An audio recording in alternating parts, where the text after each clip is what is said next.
Okay, so this is the fourth video on SC14, and it's on titrations. And this page of your booklet should be quite familiar to you because it's the same page that we had in CC8 where we first came across titrations. However, in this topic, we're going to be going into titrations in a lot more detail. We are going to talk about doing the titrations again because there's some extra detail that you're going to need to be able to answer the exam questions properly. And we're also going to look at calculations that you can do after doing a titration. So this is the biggest section of this topic. A lot of marks go for the titrations, and the titration calculations themselves can be 4 or even 5 marks. So it's a really, really important topic. I know you have this in your booklet from CC8, but I want you to write down everything that I do again because I'm going to add more detail that I didn't do when we went through CC8. So if you don't have your booklet in front of you now, press pause, go and get it because I'm going to be doing quite a lot of writing and I want you to fill that in your booklets as we go. It's not just going to be a repeat, we're going to be adding quite a bit more information. So we first came across titrations in CC8 when we were preparing salts, and we looked at 2 different methods in CC8 for preparing salts, but in both methods we took an acid and reacted it with a base because an acid plus a base gives us salt and it gives us water. And we know that acids are always aqueous because they're always dissolved in water, but we know that a base can be solid if it doesn't dissolve in water, or it can be aqueous if it does dissolve in water. And there were 2 different methods for making salts depending on what type of base you had. If you had a solid base, you were just adding excess base to the acid, then filtering to remove the extra base, and then separating the salt in water. If you had an aqueous base or an alkali, you were using this method called a titration. And the reason you had to use a titration is because when you are mixing 2 liquids together, if you add too much acid or if you add too much base, you've got no way of separating them again. So you have to add them in exactly the right quantities. When that base was a solid, if you added too much base, it didn't matter. You just filtered it to remove the extra. When both acid and base are in liquid form, if you add too much base, you've got no way of removing it and you don't get that perfect neutralization reaction. You need to react them in exactly the right quantities. So we use this method called a titration. The other method doesn't have a specific name, but this method does. And we use a piece of glassware called a buret. So the first step here is place your acid in a buret, and this long, tall, thin piece of glassware is called a buret. And we need to write down a few points about the buret and how exactly you place your acid into that buret. So I probably haven't left quite enough space, so we're going to have to write small. So first of all, the reason why a buret is used. Okay, I'm just going to write a little arrow from the word buret, and I'm going to say that it is accurate. It is an accurate piece of glassware for measuring volumes. The reason it is accurate is because it's got lots of, that's not how I spell it, it's got lots of graduations. And what I mean by that is that on the buret, if I zoom in a little bit here, you'll see that there's lots and lots and lots and lots of lines. So this one here might say 25 centimeters cubed, but then the one underneath will be 24.9, 24.8, so on and so on and so on. So you can read the volume of that liquid to 1 decimal place because they've got lots of these graduations. If you compare that to something like a beaker, if I was using a beaker's got 1 line there that says 100 and a line there that says 50, and that's all. So the more graduations you have, the more accurate reading you can take. And with the buret, you've got graduations that allow volume to be read to 1 decimal place. Okay, so you can get a really accurate reading for volume. The other advantage that it has here, I'm just going to circle this, it has got a tap. And because you've got a tap, you can add the acid slowly. So again, if you're adding the acid to the alkali from a beaker and you're just free pouring, you can't control how much acid you're adding. With this tap, you can add that acid really slowly, okay? But with the titration, it's all about accuracy, accuracy, accuracy. So when you are putting the acid in a burette, there's actually a little procedure that you'll go through to fill the burette as accurately as possible. And the first thing you might want to do with your burette is you want to rinse your burette with water. So if you've had your burette sitting in the lab for a while, you want to rinse it through with water. But then you want to then rinse it through with acid. So then rinse through with acid. So I'm talking about rinsing through. You would have the tap open, you would have a beaker underneath, you just pour some water through and the water would just would just flow the whole way through and into the beaker. You then take that beaker of water, chuck it down the sink, put that empty beaker back underneath the burette, the tap is still open, get some acid, pour the acid through, it flows the whole way through, down into your beaker, and then take that acid and dispose of that as well. And the reason you rinse it through with acid is you want to remove all of the water that you first used so that no water remains in the burette that would dilute your acid. So then you rinse through with acid to remove water and prevent the water diluting the acid. So that is how you would fill your burette. Also, this is a very thin piece of glass. It's very difficult to pour into. So what you would do is you would place a funnel. Ooh, that's how I spell funnel. Oh, I've got too many U's. You would put a funnel at the top and you would use the funnel, and then if you wanted to fill it right to the top, you're going to have to get down at eye level. So I'm going to draw an eye. Oh god, I'm going to try again. I'm going to try and draw an eye, or you can just write eye level. I should probably just write eye level.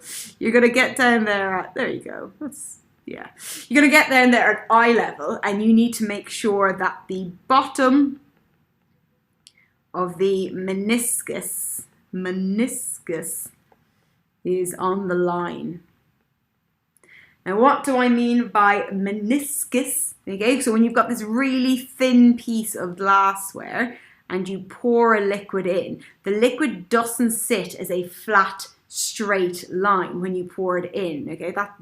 Instead it sits as a curve. Oh, it's not a very good curve. It sits as a curve, and you want to make sure that the bottom of that curve is on the correct line. So if I'm going to zoom in on this, all right? I'm going to try one more time to draw this some way accurately. So you're going to have your burette, and just say this is the line. This is my 25 centimeter cube line that I'm trying to fill my acid up to. What I want is I want that liquid, it's going to have a slight curve, and I'm going to put it in red. You're going to have a slight curve, and you want that curve, the bottom of the curve, to sit on the line. It's called the bottom of the meniscus, okay? We will definitely do this practical. So out of the core practicals that we missed this year, we will definitely do the titration, we'll definitely do the electrolysis, because you really do need to do it, okay? So this is your burette, you put your acid in your burette, but you have to do it super, super accurately. Once you've got your acid in your burette, you'll then close your tap. You've got your acid in your burette. And what you're going to do then is you're going to place a known volume of your alkali into a conical flask with a few drops of indicator. So again, known volume. I need to know exactly how much alkali I'm putting into my conical flask. I am not going to use a beaker. That's not accurate enough. I'm not even going to use a graduated cylinder, which is better than a beaker. Still not accurate enough for a titration. Instead, I'm going to use another piece of glassware called a pipette, and we will do this, so you'll get to use these pieces of glassware. So I'm going to measure my alkali using a pipette, P-I-P-E-T-T-E, if you can't read my little scribbles. Measure the alkali using pipette. Again, that is just an accurate piece of glassware. You get a nice accurate volume. Measure the alkali using a pipette because you need to have an accurate volume. You could actually, to be fair, use the burette, but then you'd have to rinse your burette through. You don't really want to contaminate your burette, and typically you'd only have one. So rather than using your burette for the alkali and then filling it with acid, you'll use a totally separate piece of glassware called a pipette, which will also do the job. And then you're adding a few drops of indicator.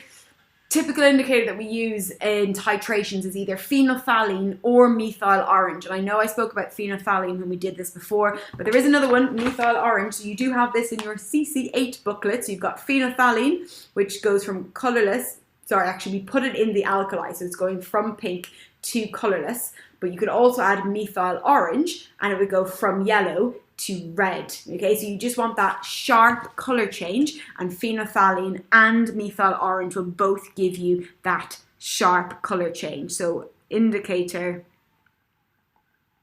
you can use phenolphthalein,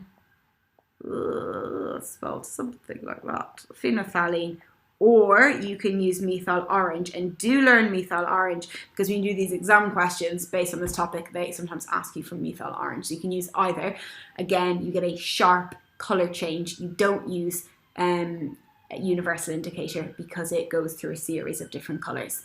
Then you're going to add the acid to the alkali until you see a color change. So if you were using phenolphthalein, we'll write down what that color change would be. So if you had phenolphthalein, the color change you're going to see, it will go from pink to colorless. That's what you're looking out for. If you're using methyl orange, the color change that you are looking out for will be yellow to red. So it's not as obvious a color change, but it is still one sharp color change. Then you note the exact volume of the acid added. So you're going to read the volume from the bottom of the meniscus, bottom of the meniscus, the bottom of that little curve. You want the exact volume, and you're going to read on the bottom of the meniscus, and you're going to record volume to 1 decimal place. Again, that's the advantage of the burette, is that you can be really, really accurate. Then repeat the titration until you have almost 3 identical volumes. So typically titration 1, the very first one you do, is going to be your rough. You have no idea what volume you're going to end up needing, so you typically end up adding the acid too quickly and you go past the end point, so it's rough. But if you do your first titration and just say your first titration shows you that you need 23 centimeters cubed of acid to get that color change, then when you move on to titration 2, you know that when you're getting close to 23 centimeters cubed, that you're going to slow right down and you're going to add that acid dropwise with lots of swirling of the flask. So your second titration value is going to be more accurate. And you want to keep repeating until you have at least 2 that are within 1 decimal place of each other. So let's just say if you did titration 2, and this was 21.7 centimeters cubed, and then you did titration 3 and you saw that it was 21.6 centimeters cubed. Well, then you've got 2 accurate readings. They're within 0.1 of each other, so then you would take those 2 and you would get the average, or you would get the mean of those two readings. You would not include your rough. You never include your rough. You always just take the next two. If when you were getting your third, you got 22 and it's not within 0.1 of your second reading, then you'd have to go again. You have to keep going until you get two readings at least. They're within 0.1 of each other. I'm just going to scroll for a second because I want to show you one of the exam questions that you're going to be doing for me later. Question 11, they get you to do something like this. They tell you the volume of acid used in the rough titration, and then you do titration 1 and titration 2, and they want you to get an accurate volume of the acid. You don't use the rough. Even though the rough is within 0.05 of titration 2, you still don't use the rough. You just get the average of titration 1 and titration 2. They're both within 0.1 of each other, so you average those two and you get 23.65. So never use the rough, okay?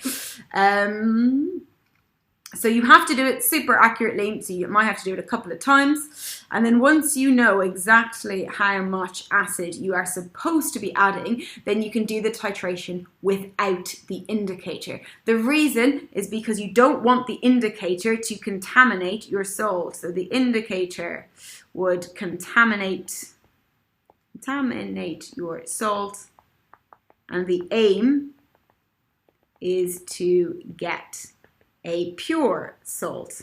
Plus, once you've done a couple of titrations and you know the exact volume where that color change occurs, you don't need to see the color change. If you've done it 3 times and you see that color change at 21.6 every time, then you don't need the indicator. You already know that that's the end point. You do it again without the indicator because that indicator would contaminate your salt. So once you do it for the final time, you're just adding an acid to an alkali. You add them in exactly the right quantity. So the acid is used up, the alkali is used up, they both fully react with each other, so there's no acid or alkali left because they're cancelling each other out when they're in the exact right quantities, and all you are left with is salt and water. The aim is to get a pure salt, so you need to remove the water. So I've said evaporate the water, so you have to describe how you would do that. You heat to evaporate the water. You don't boil off all of the water. You then leave the rest of it to crystallize, or leave the rest of the solution to crystallize. And then you often get a mark for just saying dry your salt crystals. So dry crystals in an oven, or pat the crystals dry with filter paper, something along that lines. But you're going to need to separate the salt from the water at the end.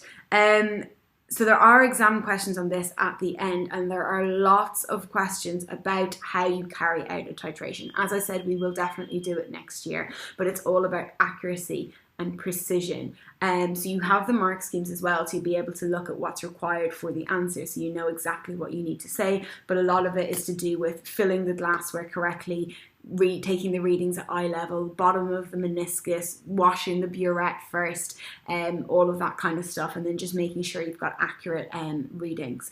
So yeah, it is more likely to come up the titration on the triple side of things, so it's definitely an experiment you need to know well. It's also quite possible they'll ask you a full 6-mark question. There's an example in one of the exam questions, and you've got the mark scheme, and there's quite a lot of detail is needed there. This has already taken me 18 minutes just to go through the titration, so I'm going to start a new video for the calculations. So this is just the titration, but make sure you know it really, really well. All of my practice questions are on the calculation, so I would almost advise you to... Actually, no. We'll do the calculations first, and then you can do all of those exam questions together.